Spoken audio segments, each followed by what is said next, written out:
My approach to teaching classes and how I plan teaching group classes is approach a class with training equity. What that means is you're not teaching a class based on who the majority of the class is. You're teaching a class based on the minority groups of students, which may or may not be a minority depending on the class.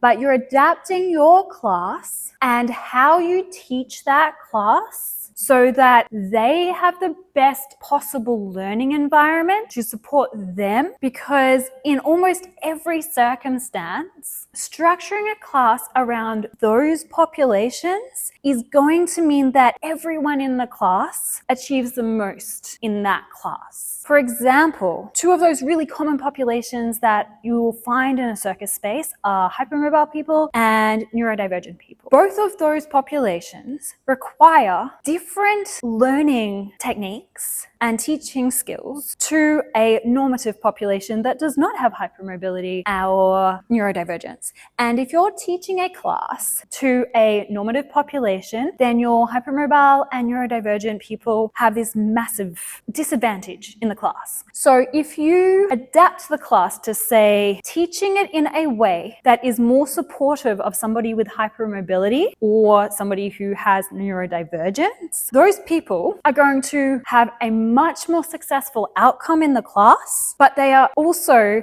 not going to disadvantage the normal people that are in the class. It means that the normal population that don't have those conditions are going to still benefit from the class. They're going to learn, they're probably going to progress faster than the people that had hypermobility or neurodivergence, because they don't have those other barriers to learning. But if somebody has hypermobility, for example, and you don't adapt the class to teach that person with hypermobility, then these people, the normal population, they're still going to progress. They're going to progress really quickly, and this person's going to get really, really left behind. Whereas if you adapt the class for this person and this population, this person's going to learn better. They're going to feel better about themselves. They're going to have better progressions. They're going to have less injuries, and these people still win. So it's about creating training equity to have a successful coaching relationship with your students.